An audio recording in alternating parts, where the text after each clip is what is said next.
సహకరించాలని మేము కూడా డిమాండ్ చేస్తా ఉన్నాం.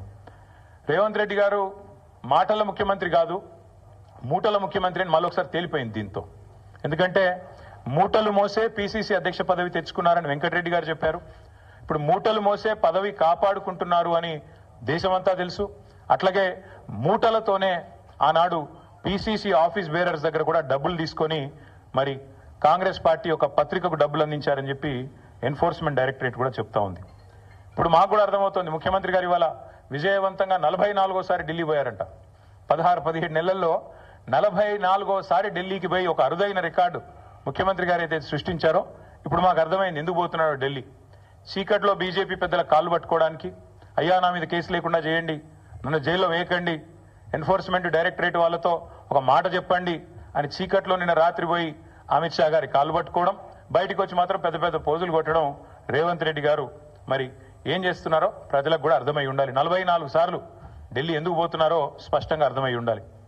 ఒక్క ఇటుక పేర్చకుండా, ఒక్క కొత్త ప్రాజెక్టు కట్టకుండా, ఒక్క సంక్షేమ పథకం అమలు చేయకుండా, ఒక్క గ్యారంటీ ఇచ్చిన ఒక్క గ్యారంటీ అమలు చేయకుండా తెలంగాణలో 1,80,000 కోట్ల అప్పు.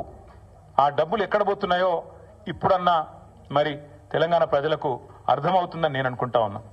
గత సంవత్సరన్నర కాలంగా తెలంగాణ ప్రజల సంపదను దోచి తెలంగాణను ఏటీఎంగా మార్చి ఢిల్లీ బాసులకు దోచి పెట్టడానికే, అటు ఢిల్లీ బాసులు అంటే ఇద్దరున్నారు పాపం బాసులు, ఆయన బాధ వర్ణనాతీతం.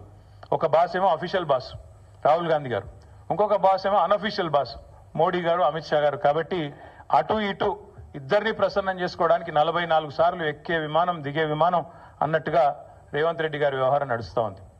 7.5 కాలంగా రేవంత్ రెడ్డి గారు చేసిన పనులు 3. 1 బీఆర్ఎస్ పై నిందలు, 2 బిల్డర్లతో కాంట్రాక్టర్లతో దందాలు, 3 ఢిల్లీ బాసులకు 1000 కోట్ల చందాలు.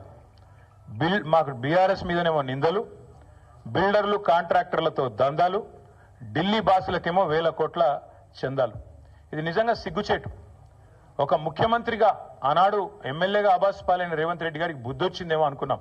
కానీ కుక్కతోక వంకర అన్నట్టు ఇప్పటికీ అవే అపసవ్యపు పనులు, ఇప్పటికీ అవే అపసవ్యపు కార్యక్రమాలు చేస్తూ తెలంగాణ రాష్ట్ర పరువు జాతీయ స్థాయిలో తీసినందుకు వారిని వెంటనే తొలగించాలని చెప్పి మేము డిమాండ్ చేస్తా ఉన్నాం. రాహుల్ గాంధీ గారు అన్ని విషయాల్లో మాట్లాడతారు, ప్రతి విషయంలో మాట్లాడతారు. పాకిస్తాన్ గురించి మాట్లాడతారు, బంగ్లాదేశ్ గురించి మాట్లాడతారు, ఇంకేదో మాట్లాడతారు. మరి నేషనల్ హెరాల్డ్ కేసులో మీ ముఖ్యమంత్రి గారిని ఛార్జ్ షీట్లో చేరిస్తే why is Rahul Gandhi not responding? Why is he not talking? Why is Mr. Rahul Gandhi silent on this issue? Please respond. One of your chief ministers along with you has been named in the charge sheet. You are accused 1 and accused 2, and your CM, your chief minister of Telangana, and also the deputy chief minister of Karnataka have been named as people who facilitated money transactions into National Herald and Young India account.